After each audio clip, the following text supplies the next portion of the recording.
están viendo lo que son los pulmones en esta representación que está en 3D. Vamos a rotar un poquitito, ahí lo movemos, ponemos la porción anterior, inferior. Este es el lóbulo superior del lado izquierdo, el lóbulo inferior del lado izquierdo. Acuérdense que del lado izquierdo tenemos una sola cisura, ¿sí? Y del lado derecho, el lóbulo superior, el lóbulo medio y el lóbulo inferior. En el lado derecho sí tenemos dos cisuras. El lado izquierdo es una sola cisura, lo divide en dos. Y el lado derecho son dos cisuras que me divide en tres porciones. Giramos un poquito más. Vamos a tratar de sacar esto. Acá pueden ver la segmentación broncopulmonar, lo que es el corazón, el lugar donde el corazón se asienta, por eso que tenemos menor capacidad del lado izquierdo. Vamos a rotarlo un poquitito. Ahí pueden ver la concavidad de mi diafragma del lado izquierdo. Acuérdense que este siempre está un poquito más hacia abajo por la disposición del corazón que lo empuja un poco hacia abajo. Lo que sea ventrículo izquierdo. Y ahora vamos a tratar de girar. Y si vemos por detrás, vemos lo que es la tráquea, los 12 anillos cartilaginosos, como se unen en la carina y se bifurcan en un bronquio fuente derecho y un bronquio fuente izquierdo. Eso es la aorta. Si podemos la ahorramos y vamos a ver si podemos ver la segmentación. Sí, en los pulmones. Ahí, perfecto. Ahí alcanzan a ver. Esta es la segmentación broncopulmonar. Esto es lo que nosotros vemos en una placa de tórax. Ah, caray. Eso sí me interesa, ¿eh?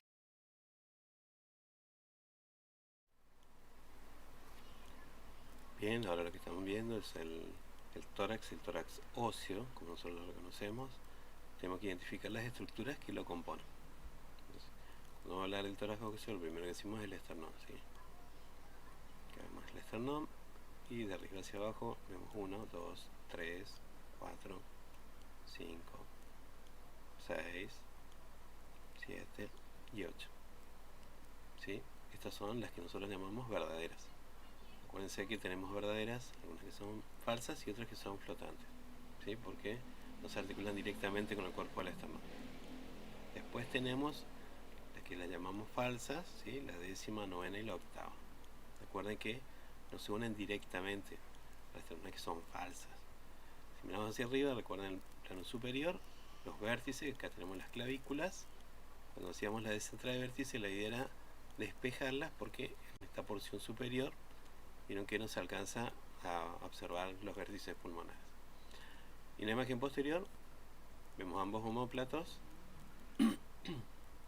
y hacia arriba vamos a ir contando. Esta no, la de abajo, esa sería la vértebra torácica, la primera, la segunda, la tercera, la cuarta, y así iríamos hasta la 12ª. Acuérdense que cada una tiene su apófisis para articularse con las costales. La 12ª y la primera que llamamos flotantes.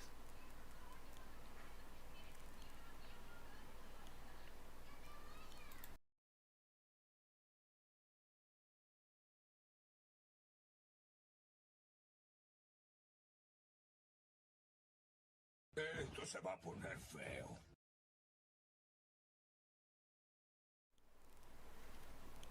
Bien, mesa de comando. Cuando nosotros hablamos de mesa de comando, podemos tener un comando analógico o podríamos tener un comando digital. En el analógico, que es la imagen que ustedes están viendo, por lo general uno siempre tiende a creer que son equipos antiguos. No son equipos antiguos. Son equipos nuevos. Hay una empresa acá en Argentina que se llama GBA, la Gran Buenos Aires, que fabrica la mayoría de los equipos que nosotros usamos o que vemos en las clínicas privadas, por el simple hecho que un equipo analógico se lo repara en cuestión de días, a diferencia de un equipo digital que por ahí son importados, no se consiguen los repuestos. Entonces un equipo lo puede tener parado a lo mejor una semana o dos, en el privado no, es más fácil reparar. Por eso se prefiere estos equipos. Les hago esa aclaración para que no digan es un equipo viejo, es un equipo analógico, el otro es un equipo digital.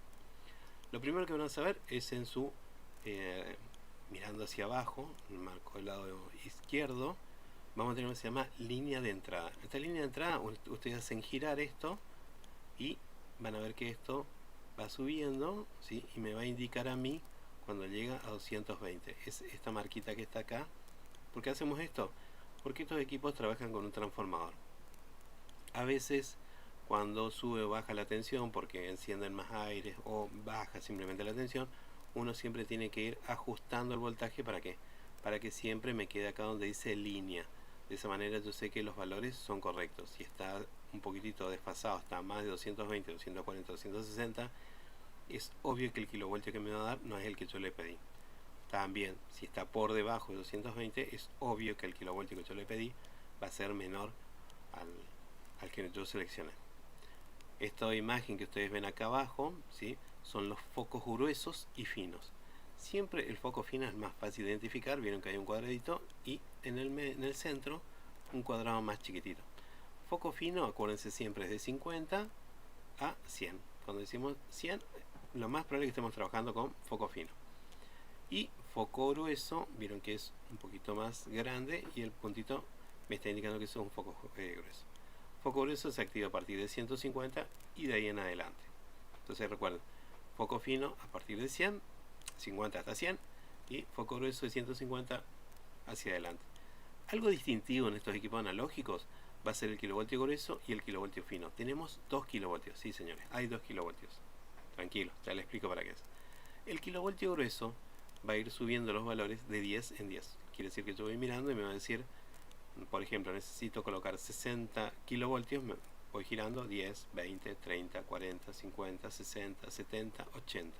Bien, eso sí es un número entero. Ahora, suponiendo que yo necesite colocar 86 kilovoltios, 80 los puedo tener acá. ¿Cómo hago? Voy al kilovoltio fino que sube de 1 en 1. Entonces voy girando, va a ser 81, 82, 83, 84, 85, 86. De esa manera es como uno coloca el kilovoltio. Bien, este miliampere que ustedes ven acá no existe, este es el miliampere de radioscopía, por eso es que dice miliampere y kilovoltio. Esto, del lado derecho, siempre son los comandos de radioscopía. Quiere decir que este comando, aparte de ser radiología convencional, puede hacer estudios. Bien, en estos equipos analógicos ustedes trabajan con tiempo, se trabaja con segundos. Acá tienen que hacer el cálculo, con la fórmula de Morón para saber de cuánto es lo que nosotros tenemos que trabajar. Así que van a tener que volver a buscar sus apuntes. Esto es un equipo digital. En el equipo digital es un poquito más fácil. El botón de encendido. Este es un botón de una memoria si uno quiere ir grabando los valores. Con esto voy aumentando o disminuyendo el rendimiento del equipo, le digo yo. Acá estamos trabajando con un foco grueso y si ustedes miran acá hay un puntito que me indica que estoy trabajando con el foco grueso. Mi equipo es de 500, en este caso solamente estoy ocupando 200. Por lo general en el privado se trabaja siempre en 200. Van a ver que en el hospital se suele trabajar a 300, en este caso no, porque nosotros nos recomendaron que no lo hagamos. Queda reservado simplemente para pacientes muy gorditos. ¿Tá? En su margen superior del lado izquierdo van a ver el kilovoltio. Acá dice kilovoltio, está puesto en 68, de la casualidad justo dije un nombre que quedó en el anterior. El miliampere, que es 125, ¿sí? Acá como que tengo 2 miliamperes, claro. En el otro, en el anterior, era el tiempo, ¿sí? En este caso me está dando el cálculo. La suma me dice que el miliampere segundo, el tiempo con el que yo trabajaría para conseguir 125 es de 25 décimas centésimas de segundo, ¿sí? Este botoncito me está indicando con qué estoy trabajando. Acá me dice que estoy en mesa. Y el segundo es para habilitar o desconectar el potter booking. Acuérdense que si estoy sobre mesa, lo ideal sería que lo desconecte, porque no tiene ningún sentido que esté encendido, ¿sí? Entonces en este me ubica la ubicación, si está en mesa, si está en mural o si está para radioscopía, ¿sí? Y acá si estoy trabajando no con potter. El simbolito de radiación siempre es el equipo para preparar y disparar.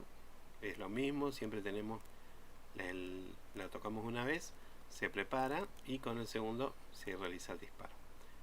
El botón de bloqueo, que todos los equipos lo tienen, si el paciente se asusta o pasa algo imprevisto, podemos detenerlo.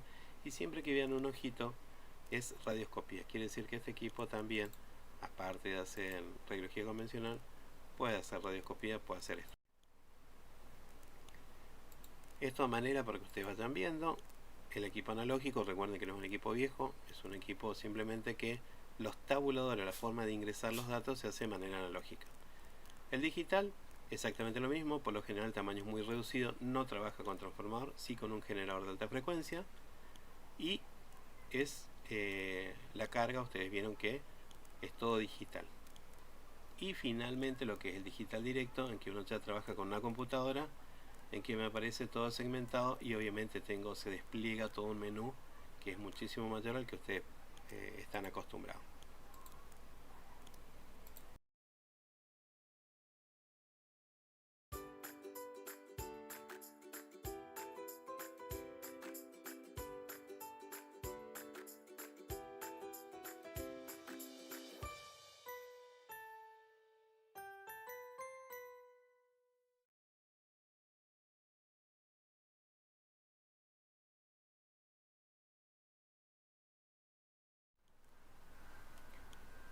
Bien, TRX de tórax, lo que nosotros tenemos que saber como técnicos radiólogos es que tenemos ciertos factores que nosotros tenemos que cumplir para la realización de este tipo de radiografía. Cuando uno dice radiografía de tórax, obviamente que está hablando de los límites. Para uno decir que esto es una radiografía de tórax, tengo que respetar ciertos límites. El límite superior es un plano que corta la séptima vértebra cervical, el inferior ambos hemidiafragmas. Acuérdense que nosotros en radiografía hablamos de ambos hemidiafragmas, derecho e izquierdo. Laterales son los 12 pares de arcos costales, anteriores el esternón y posterior los 12 cuerpos dorsales. Una vez que tenemos esto, para hacer la radiografía de tórax, tendríamos que pensar primero qué es la distancia fotopelícula. La DFP está establecida en 1,80 m a 2. ¿Para qué? Justamente para evitar la magnificación de la silueta cardiovascular, siempre y cuando el paciente esté en proyección posterior-anterior. La medida del receptor de imágenes, bien, en este caso va a depender de qué tipo de paciente estamos trabajando. Un paciente longilíneo, un paciente largo y delgado, podríamos ocupar una 35x35 o 35x43. Y en el caso de ser un paciente más ancho que largo, podríamos ocupar una 35x43 horizontal para evitar por ahí cortar algunas estructuras anatómicas. Si bien después con el tiempo un buen centraje, un buen técnico podría inclusive realizarle una 35x35, este no es el caso, simplemente vamos a explicar que los receptores de imágenes con los que van a trabajar. Siempre a tener en cuenta, se marca al lado derecho, recuerden que esto tiene un carácter legal y es muy importante en el caso de que se realice el diagnóstico, porque un técnico que mal puede colocar un indicador del lado podría pensar que el paciente tiene o una lesión en el lado contrario o puede pensar que el corazón está en el lado contrario. Y finalmente el centraje, recuerden que el paciente está en proyección póstero, entonces como nos cuesta un poquitito ver, lo que hacemos es aproximadamente ubicar la vértebra torácica 6, está inferior al borde de los omóplatos. La proyección de frente, como ustedes están viendo, ¿sí? Necesitamos primero, ¿qué es lo que primero que tenemos que hacer? El centraje. Yo les dije, ¿sí? La vértebra torácica 6 pasa justo por el borde inferior de ambos omóplatos. Notarán que el paciente tiene ambos brazos llevados hacia adelante, los codos hacia adelante, siempre le decimos para despejar los omóplatos de ambos campos pulmonares. El centraje, fíjense que está correcto, está colimado, no hace falta evadirlo por completo al paciente. La distancia debería ser de 1,80 m a 2.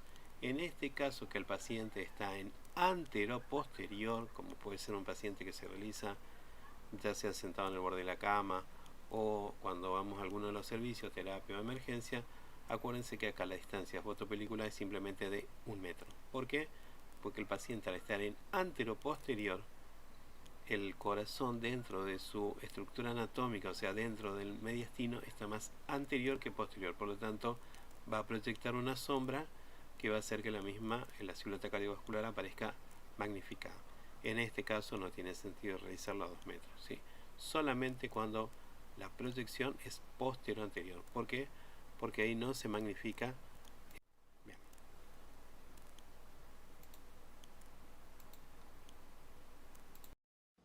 Esta información vale millones.